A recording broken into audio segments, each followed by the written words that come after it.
all did what we were capable of, we would literally astound ourselves, so said Thomas Edison. So why don't we? We're all human and have such infinite potential, yet mostly we wake up every morning and go to school or go to work. We see the same faces and do the same things. So why have we settled for the same rigid schedule every day of our lives? Maybe what we need is some inspiration. I heard a story about a man. His name is Jose Antonio Abreu. And like most of us, he lived the same life every day. He got up and he walked to work. But the streets he walked through were different to ours, because he lived in Venezuela. Now, Venezuela is a developing country, and they have lots of problems with street crime and street children. Many of these children have been orphaned and have very little prospect for the future.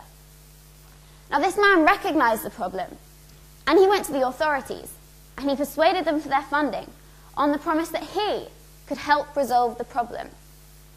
They listened, and amazingly, they gave him the money. But it's what Abreu did with this money that I find so admirable. He had an idea, and he made it a reality. He bought musical instruments, like violins and cellos, and he gave them to the children. And gradually, he formed an orchestra. Now, for most of these children, their instruments were the first thing they'd had to call their own. So they cherished them and attended the daily rehearsals, which kept them off the streets. It stopped them from falling into a path of gang violence and drug abuse, like so many children before. I think it's so inspirational how Abreu devoted so much of himself to these children. He gave them a second chance to life through music.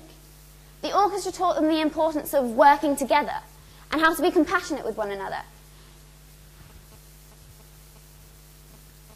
And through time, they learned how to express themselves through music. The orchestra gave them something to live for.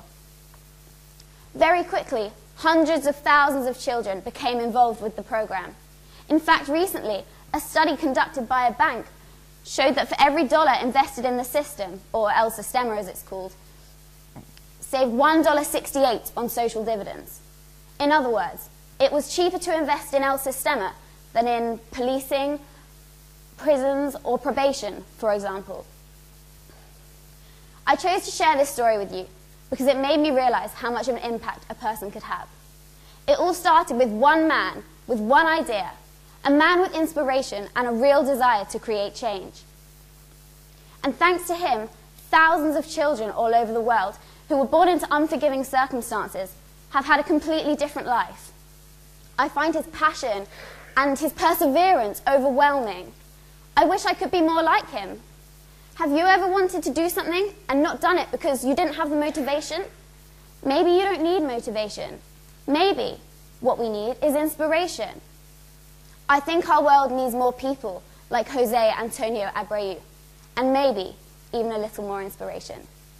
Thank you.